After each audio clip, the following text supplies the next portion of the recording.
Mother Holly. There was once a widow who had 2 daughters, one of whom was pretty and industrious, while the other was ugly and idle.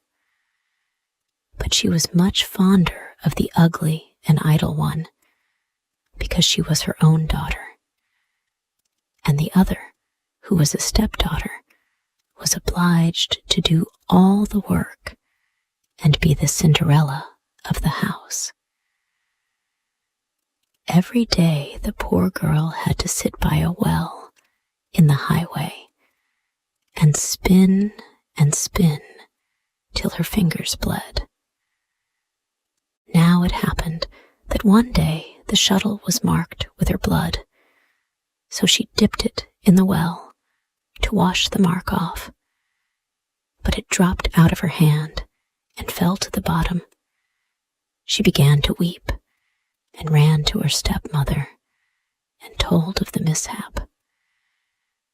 But she scolded her sharply and was so merciless as to say, "Since you have let the shuttle fall in, you must fetch it out again." So the girl went back to the well and did not know what to do.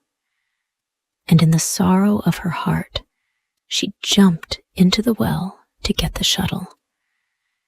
She lost her senses, and when she awoke and came to herself again, she was in a lovely meadow where the sun was shining and many thousands of flowers were growing. Along this meadow she went, and at last came to a baker's oven full of bread, and the bread cried out, "Oh, take me out,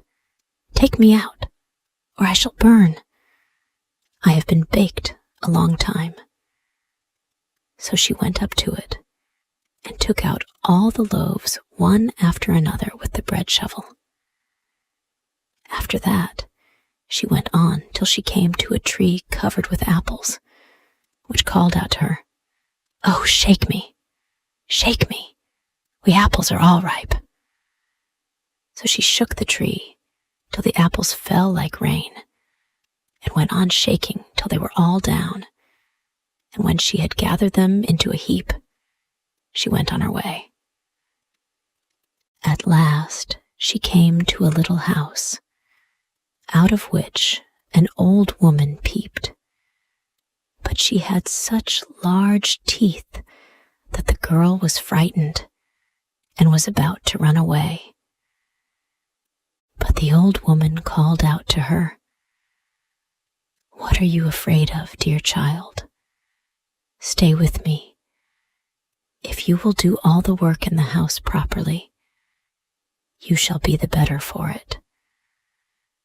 Only you must take care to make my bed well, and to shake it thoroughly till the feathers fly, for then there is snow on the earth.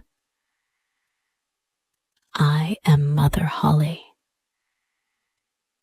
As the old woman spoke so kindly to her, the girl took courage and agreed to enter her service. She attended to everything to the satisfaction of her mistress, and always shook her bed so vigorously that the feathers flew about like snowflakes. So she had a pleasant life with her, never an angry word, and boiled or roast meat every day. She stayed some time with Mother Holly, and then she became sad. At first, she did not know what was the matter with her, but found at length that it was homesickness. Although she was many times better off here than at home, still she had a longing to be there. At last she said to the old woman, "I have a longing for home, and however well off I am down here, I cannot stay any longer. I must go up again to my own people." Mother Holly said, I am pleased that you long for your home again, and as you have served me so truly, I myself will take you up again."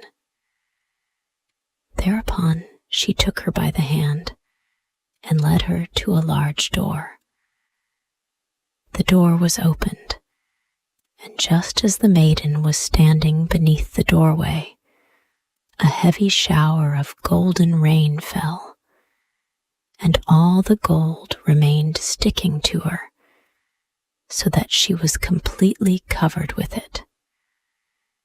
"You shall have that, because you are so industrious," said Mother Holle, and at the same time she gave her back the shuttle which she had let fall into the well.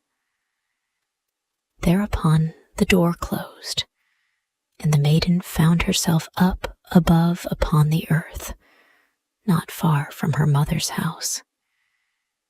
And as she went into the yard, the cock cried, "Cock-a-doodle-doo! Your golden girls come back to you." So she went in to her mother, and as she arrived, thus covered with gold, she was well received, both by her and her sister.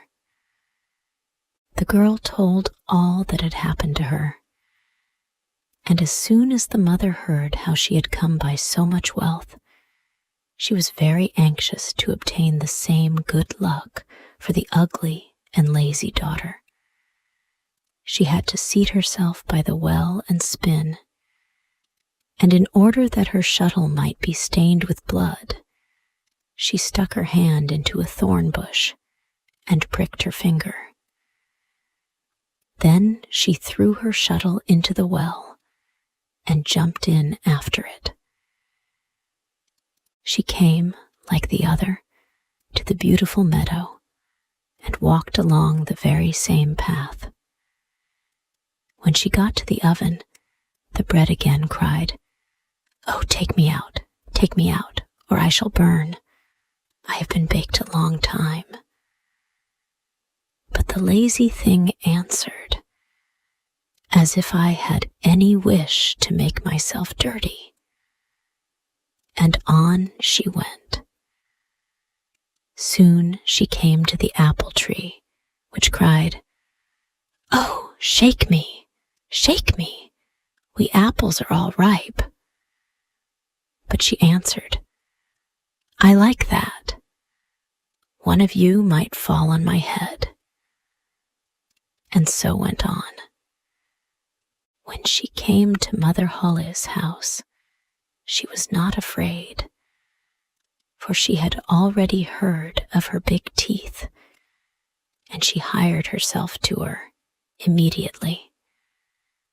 The first day, she forced herself to work diligently and obeyed Mother Holle when she told her to do anything, for she was thinking of all the gold that she would give her.